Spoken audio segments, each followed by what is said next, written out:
There's a howl in the distance. You can't hear it with your ears, but you feel it in your bones. Something wild, something ancient, something that knows your name. Carl Jung understood that we don't just dream about animals. Animals dream through us. They live in the deepest layers of our psyche, in what he called the collective unconscious, that vast underground river of symbols and instincts that connects all human beings across time and space.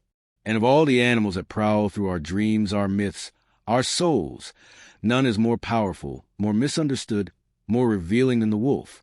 The wolf has walked beside humanity since before we built our first fires, before we spoke our first words.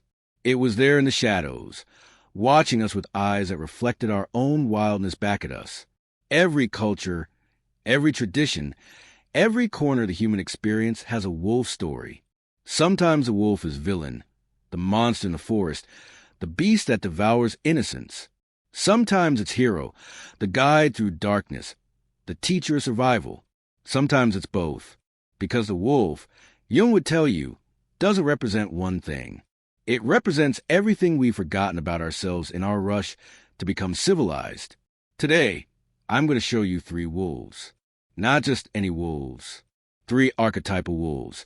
Each one carrying a different face of the wild self that lives beneath your carefully constructed persona. The lone wolf, walking its solitary path through the wilderness of individuation. The black wolf, embodying the shadow we fear and the instinct we've been taught to deny.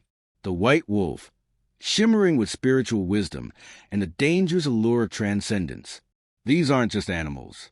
They're mirrors.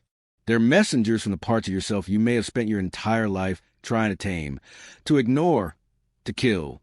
Before you choose, I need you to understand something that Jung spent his life trying to teach. You are not just who you think you are.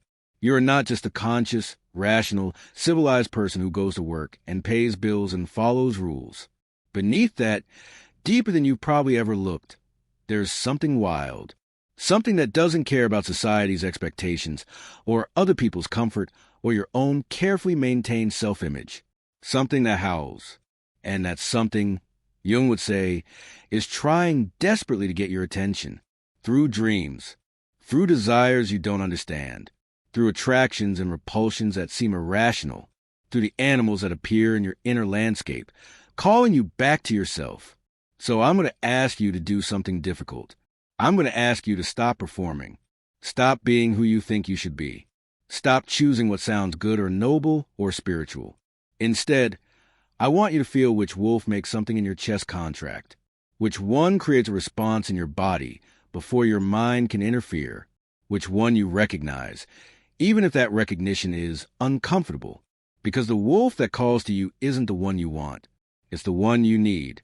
It's the one that's been trying to reach you through the howling in your dreams. Are you ready? Then look into the eyes of these 3 wolves. The lone wolf, standing apart from the pack, eyes fixed on a horizon only it can see. The black wolf, moving through shadows with a power that makes your civilized self recoil. The white wolf, ethereal and wise, promising transcendence but demanding everything in return. Which one makes you feel something? Which one do you recognize? Which one has been calling your name in the darkness? Choose now, because we're about to discover what that choice reveals about the wild self you've been hiding from. If you chose the lone wolf, if your eyes went immediately to that solitary figure standing apart from all others, then Carl Jung would recognize in you what he called the individuating self, the soul that must walk alone, not because it hates company, but because the path it's called to walk cannot be walked with others. You are not antisocial. You are not broken. You are not incomplete. You are someone whose journey demands solitude in a way that people who haven't experienced it cannot possibly understand. Let me tell you who you really are. You are someone who has always felt fundamentally different. Not special necessarily, though others might have called you that. Different, as if you were born speaking a language nobody else understands, seeing colors nobody else can see, hearing music in the silence that everyone else calls empty. From childhood, you probably felt like you were observing life from slightly outside it, watching other people connect easily, form groups naturally, belong without effort, and wondering what secret they knew that you didn't. But here's what Jung understood that changes everything. You weren't excluded from the pack. You left it, maybe not consciously, maybe not by choice at first. But at some point, something in your soul looked at the pack, at the safety of belonging, at the comfort of conformity, and said, no, that's not my path. I have to walk alone. And the lone wolf you've chosen today confirms that this wasn't a mistake. This wasn't damage. This was calling. The lone wolf mythology and psychology represents what Jung called the individuation process at its most intense. Individuation, he taught, is the journey of becoming who you actually are instead of who everyone else wants you to be. And that journey, by its very nature, is lonely because you're not following anyone else's map. You're not walking a path that's been cleared and marked and made safe. You're walking into wilderness, into the unknown, into territory that has your name on it, but nobody else's footprints. Here's what makes you fundamentally different from people who travel in packs. You cannot pretend. You cannot adopt beliefs you don't genuinely hold. You cannot perform belonging in communities that don't resonate with your truth. You cannot stay in relationships that demand you be smaller, quieter, more convenient. Other people can do this. They can adapt, compromise, bend themselves into shapes that fit. But you tried. You probably tried for years. And it almost killed you, didn't it? Not physically, spiritually.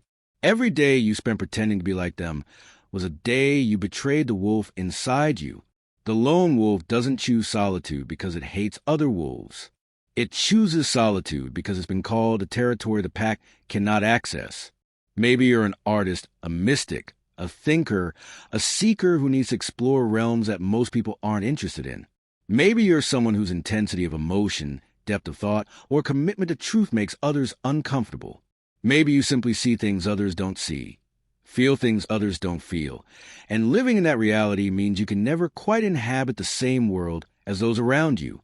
Jung believed that the lone wolf appears in dreams and consciousness when someone is being called to step away from collective thinking, from group identity, from the safety of shared delusion.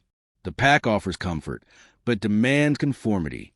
And you, somewhere deep in your psyche, decided that conformity was too high a price to pay for belonging. So you walked away, or you were pushed away, or both. And now you wander alone through psychological and spiritual territory. There's no guidebook, no map, no guarantee of safe return. But let's talk about the shadow side of the lone wolf, because Jung knew that every archetype carries both medicine and poison. The same solitude that frees you to be authentic can become a prison of isolation. The same independence that lets you follow your own path can become an inability to ever let anyone walk beside you. You may have convinced yourself that you're alone by choice, that you prefer solitude, that you don't need anyone. But underneath that story, there might be a wound that says, if I let them close, they'll hurt me. If I let them see me, they'll reject me. If I let them in, I'll have to compromise who I am. The shadow of the lone wolf is the wounded wolf, the one that left the pack not out of strength but out of fear. Not because it was called to walk alone, but because it was afraid of being vulnerable in connection. And if that's you, if your solitude is really just offended isolation, then your wolf isn't teaching you independence. It's keeping you trapped in a pattern of avoiding intimacy while calling it enlightenment. Jung would ask you, are you alone because your path demands it? Or are you alone because you're afraid that if anyone really knew you, they'd leave? Are you walking your unique journey? Or are you just running from the possibility of rejection? Because there's a massive difference between chosen solitude and fearful isolation. The lone wolf that's healthy knows it can rejoin the pack whenever it wants. It's alone by choice, not by wound. But the wounded lone wolf has convinced itself that it's too different, too damaged, too weird to ever be accepted. So it stays in the wilderness, not because that's where it needs to be, but because that's where it feels safe from being hurt again. Here's another shadow. The lone wolf can become addicted to its own narrative of being different, being misunderstood, being the one who walks alone. It can build an identity around rejection and use that identity as armor against ever having to risk genuine connection. Every time someone reaches out, the wounded lone wolf finds a reason why it won't work. They're too shallow, too conventional. They won't understand. And maybe that's true. Or maybe that's just the story the wound tells, to keep you isolated. But when the lone wolf is healthy, when you've chosen solitude consciously instead of being driven to it by fear, something magical happens. You discover that aloneness isn't loneliness, that solitude isn't emptiness, that walking without the pack doesn't mean walking without purpose. Jung spoke of this as finding the self with a capital S, that deep center of your being that exists independent of others' validation, independent of social approval, independent of any external confirmation of your worth. The lone wolf you've chosen reveals something about where you are right now. Perhaps you're in a phase of necessary withdrawal. Perhaps you've outgrown relationships, communities, beliefs, and you're in a wilderness between who you were and who you're becoming. Perhaps you're being called to go deeper into your own psyche than you've ever gone before, and that journey can only be taken alone. Or perhaps you're recognizing a pattern that's always been there, this fundamental need for space, for solitude, for the freedom to explore without explaining yourself to anyone. Your path forward, if the lone wolf is yours, is learning the difference between healthy solitude and wounded isolation. You need to ask yourself honestly, am I alone because my journey demands it, or am I alone because I'm afraid? Do I walk the wilderness because I'm called there, or because I'm running from intimacy? Can I be alone and still connected? Can I have my solitude and still let others see me? Because the most powerful version of the lone wolf isn't the one that never returns to the pack. It's the one that can move between solitude and connection, between independence and intimacy, between the wilderness and home. Jung taught that the goal isn't to reject connection. The goal is to be so complete in yourself that you can connect authentically without losing yourself. The lone wolf doesn't need to prove its independence by staying forever alone. The lone wolf has already proven its independence simply by being willing to walk alone. Now the evolution is learning that you can have your uniqueness and your connection. You can be yourself and be with others. You can walk your path and still allow company when the paths align. The lone wolf carries a medicine of authenticity, of courage to stand apart, of willingness to walk uncharted territory. Your refusal to conform, your commitment to your own truth, your ability to be alone without being destroyed by loneliness, these are rare and profound gifts. In a world of performative belonging, of fake connection, of people who would rather be comfortable than authentic, you are the reminder that another way exists, that it's possible to be whole without being part of the pack, that it's possible to belong to yourself first. But remember this, even the lone wolf howls. Even in its solitude, it calls out, sending its voice across the wilderness to be heard by others of its kind. Your aloneness doesn't have to mean silence. Your solitude doesn't have to mean isolation. You can walk your path and still let others know you're out here. You can be different and still be seen. You can be alone and still be connected to the vast web of souls who walk their own wilderness paths. Each of us alone together. Each of us howling our truth into the night. Each of us recognizing the calls of other lone wolves across the distance. So if this wolf called to you, honor it. Honor your need for solitude. Honor your different way of seeing. Honor your refusal to belong to anything that doesn't honor who you are. But also question it. Question whether your aloneness is serving your growth or protecting your wound. Question whether you're being authentic or just being defended.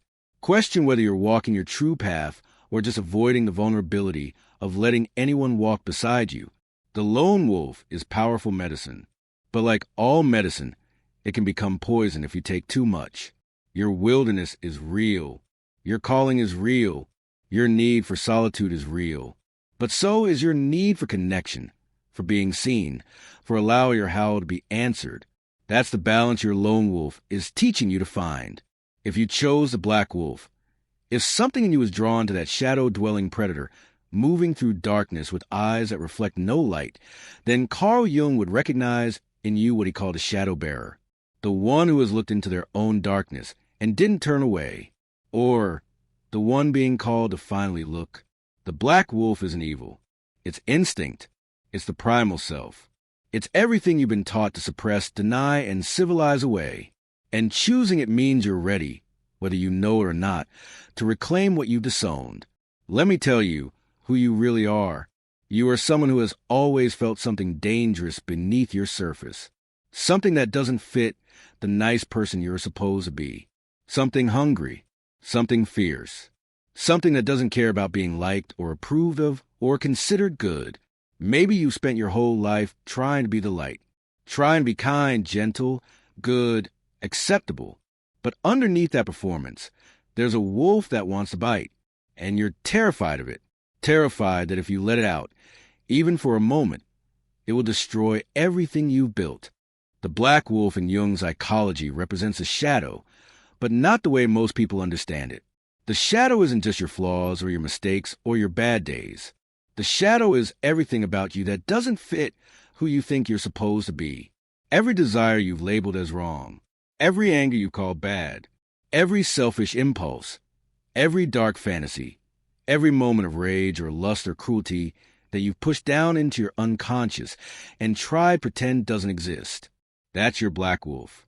And it's been growing in the darkness, fed by every time you denied it, gaining power every time you refuse to acknowledge it exists.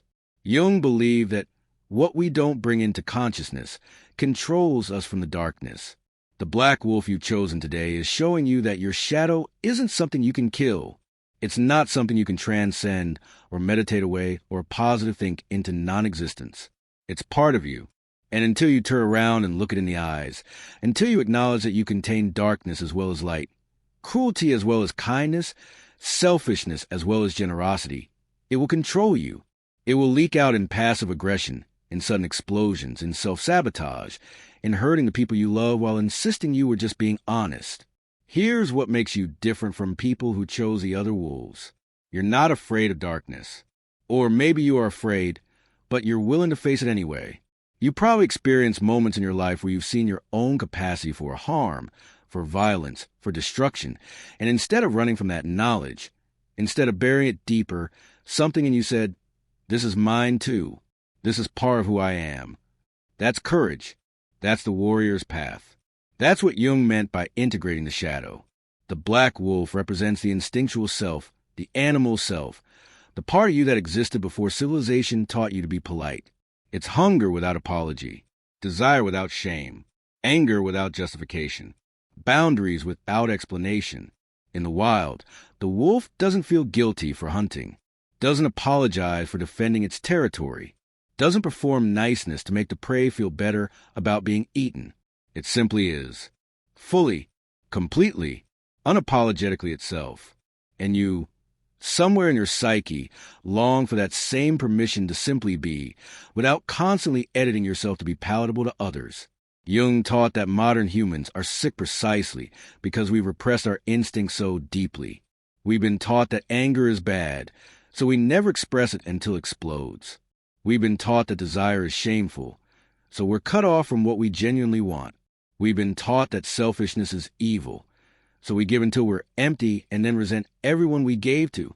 The black wolf is the medicine for all of this. It's the permission to feel what you feel without apology, to want what you want without shame, to say no without guilt, to protect yourself without being labeled difficult. But let's talk about the shadow of the black wolf, because this archetype can be just as dangerous when misunderstood as it is healing when properly integrated. The black wolf shadow is identifying with the darkness so completely that you become it, using "I'm just being authentic" as an excuse to hurt people, using "I'm honoring my shadow" as permission to be cruel, using "I'm embracing my dark side" as justification for destructive behavior. That's not integration. That's possession. That's letting the black wolf consume you instead of learning to work with it. Jung would warn that simply unleashing your shadow isn't healing.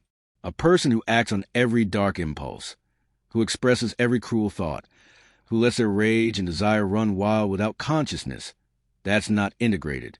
That's just another form of being controlled by the unconscious. Real shadow work isn't about becoming your darkness.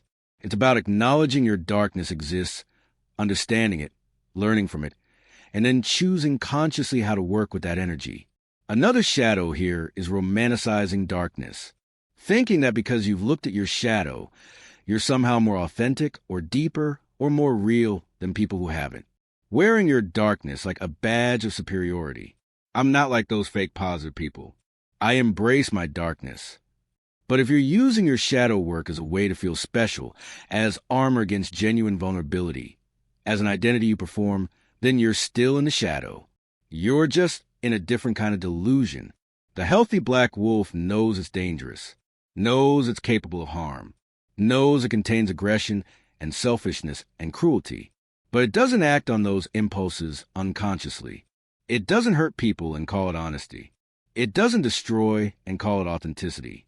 Instead, it channels that dark energy into protection of what matters, into boundaries that can't be crossed, into fierce love that defends rather than destroys, into power that's used consciously rather than unleashed reactively. Choosing the black wolf reveals something crucial about your current journey. You're being called to stop being nice and start being real. You're being asked to stop performing goodness and start acknowledging your whole self, including the parts that aren't good. You're being invited into what Jung called the integration of the shadow, which is one of the most important and difficult tasks of psychological development, because it means looking at yourself without the filters, seeing your capacity for harm, acknowledging your selfish desires, owning your anger, accepting your darkness as yours. Or perhaps you're already in this work. Perhaps you've already faced your black wolf and you're learning how to live with it, how to honor your instincts without being controlled by them, how to express your anger without destroying relationships, how to want what you want without shame, but also without entitlement, how to be powerful without being destructive. That's advanced work. That's the path of the integrated shadow. And it's lonely because most people are still pretending they don't have a black wolf at all. Your path forward, if this wolf is yours, is conscious relationship with your darkness. You need to feed your black wolf, not by hurting people, but by acknowledging what it needs. If it's hungry, what are you actually hungry for that you're not letting yourself have?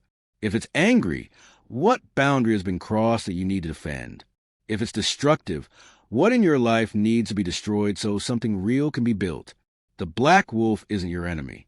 It's your instinct trying to protect you, trying to get your needs met, trying to keep you alive in a world that wants to domesticate you into harmlessness. Jung believed that people who successfully integrate their shadow become whole in a way that people who deny their shadow never can. They can access their full power without being controlled by it. They can feel their full range of emotions without being overwhelmed by them. They can be fierce and gentle, aggressive and nurturing, selfish and generous, depending on what the situation requires. They're not stuck being only the light. They have access to the full spectrum. That's what the black wolf offers you. The black wolf you've chosen carries the medicine of wholeness through darkness. It teaches that you can acknowledge your capacity for harm without becoming harmful, that you can own your darkness without being consumed by it, that you can be dangerous and still be loving. That true strength includes the willingness to look at your shadow, name it, understand it, and integrate it. In a world that demands we all pretend to be only light, you are the one brave enough to acknowledge your darkness. That's not pathology. That's honesty. That's the beginning of real transformation. But remember this. The goal isn't to become the black wolf. The goal is to befriend it, to learn its language, to understand what it's trying to tell you, to use its energy consciously rather than being used by it. Your darkness is power, but power without consciousness is just destruction. Power with consciousness is transformation. That's what your black wolf is teaching you. Not to unleash your shadow, but to integrate it. Not to become your darkness, but to make peace with it. Not to destroy, but to be capable of destruction in service of what you love. That's the path. That's the work. That's what it means to run with the black wolf and remain human. If you chose the white wolf, if your eyes were drawn to that luminous creature that seems to exist between worlds, carrying wisdom in its gaze and starlight in its fur, then Carl Jung would say you are walking the path of what he called the wise old soul. But he'd also warn you, because the white wolf is the most deceptive of the three. It promises transcendence, but it can deliver spiritual bypassing. It offers wisdom, but it can enable avoidance of the messy work of being human. It looks like enlightenment, but it might just be another form of escape. Let me tell you who you really are. You are someone who has always felt called to something beyond this ordinary world. Since childhood, you've sensed that there's more to existence than what can be touched and measured. You've had experiences, feelings, knowings that don't fit into materialist worldview everyone else seems to accept without question. Maybe you see signs and symbols where others see coincidence. Maybe you hear messages in the silence. Maybe you feel connected to something vast and mysterious that you can't name, but you know is real. The white wolf in mythology and psychology represents the spirit guide, the teacher, the one who bridges worlds. In Native American traditions, the white wolf is sacred, a messenger from the spirit realm. In Jung's framework, it represents what he called the self with a capital S, that center consciousness that's both deeply personal and transpersonal, both uniquely you and connected to everything. Choosing this wolf suggests you're either already walking a spiritual path or being called to walk one. You're someone who needs meaning beyond survival, purpose beyond success, connection beyond the physical. Here's what makes you different from those who chose the other wolves. You can't be satisfied with surface explanations. When someone says that's just how life is, something in you rebels. When religion offers simple answers, your soul knows they're incomplete. When science claims to have explained everything, you feel the mystery they're missing. You're a seeker, a questioner, a mystic, someone who needs direct experience of the sacred, not secondhand stories about it. Someone who won't accept anyone else's map of spiritual territory. You need to explore it yourself. The white wolf appears in consciousness when someone is being called to what Jung termed the transcendent function, the ability to hold paradox, to see beyond dualities, to access wisdom that comes not from thinking, but from deep knowing. You're probably someone who has moments of profound clarity, where suddenly everything makes sense, where you see the pattern underlying all patterns, where you feel yourself as part of something infinitely larger than your individual existence. These aren't delusions. Jung would call them experiences of the collective unconscious, moments when your personal consciousness touches the universal. But here's where we need to talk about the shadow of the white wolf, because this is where many spiritual seekers get lost. The white wolf can become the escape wolf, the one that uses spirituality to avoid dealing with real life, the one that meditates to avoid feeling, the one that talks about enlightenment to avoid the hard work of relationships, the one that pursues transcendence to escape embodiment. You probably met this type. They speak in spiritual platitudes. They're always in a good place, even when their life is falling apart. They've transcended anger, which really means they've just repressed it. They're so committed to being high vibe that they've lost touch with being human. Jung had a term for this: spiritual bypassing. It's using spiritual practices and beliefs to avoid psychological work. It's choosing transcendence over integration. It's preferring the light so much that you deny your shadow. And the white wolf can enable this beautifully, because spiritual seeking looks so noble, so evolved, so enlightened. Who's going to question someone on a spiritual path? Who's going to suggest that maybe all that meditation is actually just dissociation? Who's going to point out that talking about oneness while being unable to maintain intimate relationships isn't enlightenment? It's avoidance. If you're honest with yourself, you might recognize this pattern. Maybe you use your spiritual practice to avoid dealing with conflict. Maybe you send love and light instead of having difficult conversations. Maybe you're so busy working on your chakras that you've neglected your actual body, your actual relationships, your actual responsibilities. Maybe you can access altered states of consciousness, but you can't pay your bills on time. Maybe you can channel wisdom from the universe, but you can't have an honest conversation with your mother. That's the shadow of the white wolf. All spirit, no embodiment. All transcendence, no incarnation. Another shadow here is spiritual superiority. The belief that because you're on a spiritual path, you're somehow more evolved than people who aren't. Looking down on people who are still caught up in materialism or haven't awakened yet or are living unconsciously. Using your spiritual practice as a way to feel special, chosen, different from the unenlightened masses. That's not wisdom. That's ego wrapped in spiritual clothing. The truly wise white wolf knows that spiritual seeking can be the biggest ego trip of all. Jung believed that the goal of psychological and spiritual development isn't to transcend the body, the ego, the personality. The goal is to integrate them, to bring spirit down into matter, to embody wisdom, to live your enlightenment in the grocery store, in traffic, in boring meetings, in the mess of human relationships. The white wolf's highest teaching isn't to escape this world. It's to bring the spiritual into this world, to live so consciously that every moment becomes sacred, to be so present that you find the eternal right here, right now, in this imperfect, messy, beautiful human life.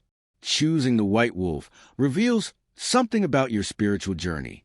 Perhaps you're at the beginning, feeling the first stirrings of awakening, recognizing that there's more to existence than you've been taught. Perhaps you're deep in the work, practicing meditation, exploring consciousness, seeking direct experience of truth. Or perhaps you're coming to a crossroads, realizing that all your spiritual seeking hasn't actually made you happier, more connected, or more at peace. That maybe you've been using spirituality to avoid something you need to face. If you're in the first category, if you're newly awakening, the white wolf is medicine. It's permission to follow your spiritual hunger, to ask the big questions, to explore consciousness, to develop practices that connect you to something larger than yourself. Don't let anyone tell you this isn't real or valuable or important. The spiritual dimension of existence is just as real as the physical. Jung knew this. He spent his life exploring the collective unconscious, and he found vast landscapes of meaning, symbol, and archetype that can transform human consciousness when approached with respect and sincerity. But if you're in the second category, if you recognize the shadow patterns I've described, then the white wolf is showing you something different. It's asking you to bring your spirituality down to earth, to stop using meditation as dissociation, to stop using spiritual language as a way to avoid difficult feelings, to stop pursuing transcendence and start practicing embodiment. Jung would tell you that the unconscious isn't something to escape into. It's something to integrate with consciousness. The goal isn't to leave your body, your personality, your human life behind. The goal is to bring spirit fully into them. Your path forward, if the white wolf is yours, depends on which stage you're in. If you're awakening, deepen your practice. Study Jung. Study the mystics. Explore consciousness. But do it with groundedness. Keep one foot in the ordinary world, even as you explore the extraordinary. Maintain your relationships. Take care of your body. Handle your responsibilities. Don't let spirituality become an excuse to check out of life. Real wisdom doesn't make you less functional. It makes you more functional, more present, more capable of handling life's challenges. If you're in the shadow pattern, your work is different. You need to come back down to earth. You need to feel your feelings instead of transcending them. You need to have difficult conversations instead of sending distant blessings. You need to deal with your actual life instead of escaping into spiritual pursuits. This doesn't mean abandoning your spiritual path. It means embodying it. It means asking, how does my spirituality make me a better partner, parent, friend, human? If it doesn't, then it's not wisdom. It's bypass. Jung taught that the ultimate goal of individuation is wholeness, not perfection, not transcendence. Wholeness, that means integrating spirit and matter, heaven and earth, the transcendent and the immanent. The white wolf at its highest doesn't take you out of this world. It helps you see this world as already sacred. It doesn't make you escape your humanity. It helps you be more fully human. It doesn't make you better than others. It helps you recognize your connection to all others. The white wolf you've chosen carries profound medicine. Your spiritual sensitivity, your hunger for meaning, your ability to access wisdom beyond ordinary thinking. These are gifts. In a world that's lost its connection to the sacred, that treats existence as meaningless, that reduces consciousness to brain chemistry, you are the reminder that something more exists, that there are depths to explore, heights to reach, mysteries to honor. That's important work. That's valuable work. But remember, the most enlightened people aren't the ones who can meditate for hours or have out-of-body experiences or channel spiritual wisdom. The most enlightened people are the ones who can be present with their crying child at 3 a.m., who can stay patient in traffic, who can be kind to the difficult person at work, who can face their own darkness without turning away, who can be ordinary and extraordinary simultaneously. That's the white wolf's ultimate teaching. Not to become something other than human, but to be so fully human that you discover the divine within the ordinary, the sacred within the mundane, the eternal within the temporal. That's the path. That's the work. That's what it means to run with the white wolf while keeping your paws on the ground. Now you've chosen your wolf. You've seen what it reveals about your psyche, your path, your calling. But Carl Jung wants you to understand something crucial before we end this journey. You are not just one wolf. You are all three wolves. The lone wolf, the black wolf, the white wolf. They all howl within you. What you chose today simply shows which wolf is calling loudest right now. Which aspect of yourself needs attention, needs integration, needs to be honored or challenged or understood more deeply. Jung's entire life work was dedicated to the process he called individuation, becoming whole by integrating all aspects of yourself. The person who can be solitary and connected, who can acknowledge darkness and cultivate light, who can seek transcendence and live embodied. That's wholeness. That's what these three wolves are teaching you. Not to become one wolf, but to learn from all three, to let each one teach you what you need to know at this stage of your journey. The lone wolf teaches you about authentic independence, about having the courage to walk your own path even when everyone else is following the crowd. It teaches you that being alone isn't the same as being lonely, that solitude can be sacred, that your uniqueness isn't a flaw to be fixed, but a gift to be honored.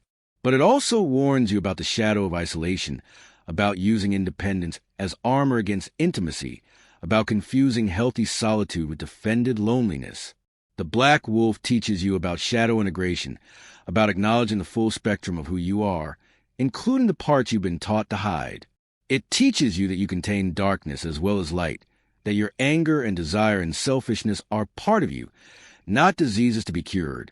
It shows you that real power comes from owning your whole self, not from performing only the acceptable parts.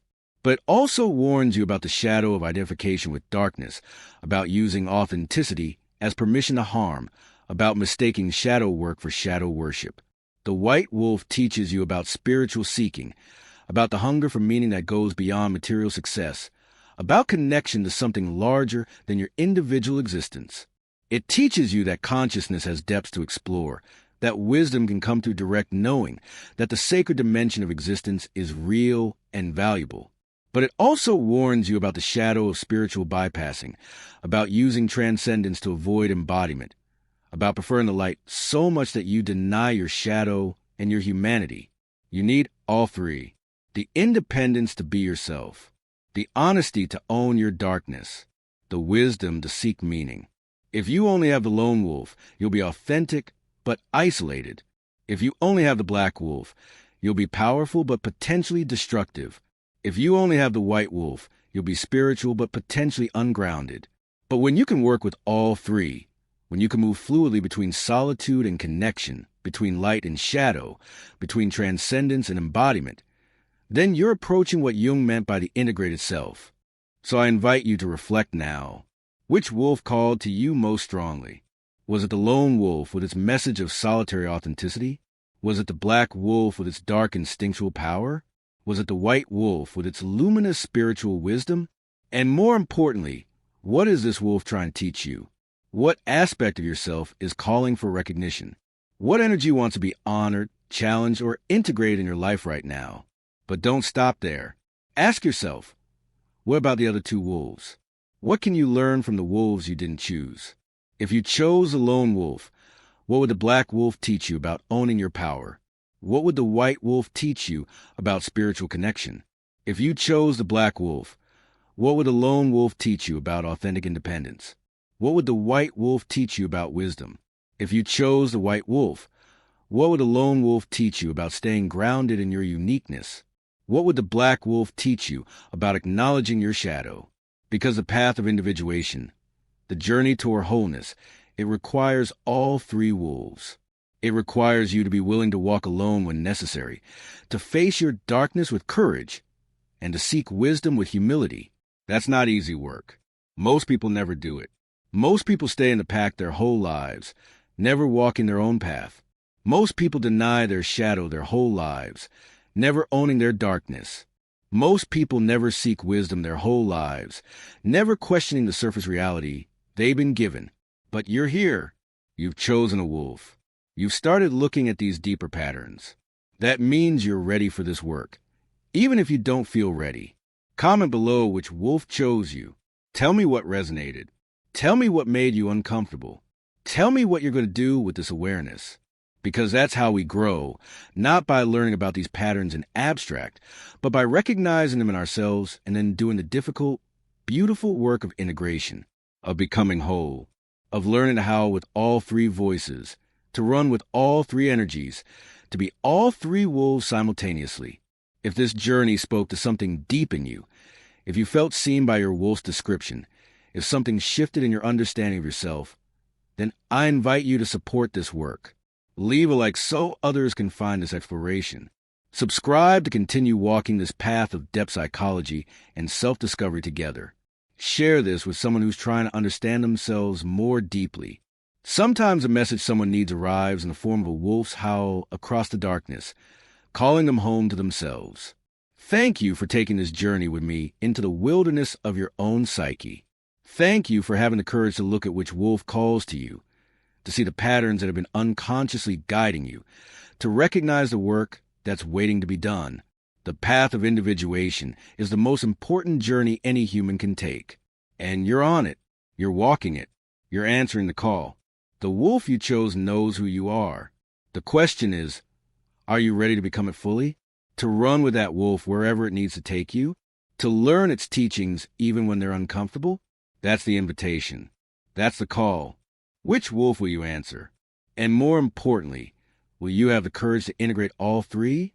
The wilderness is calling. The wolves are howling. Your authentic self is waiting. The only question left is, will you answer?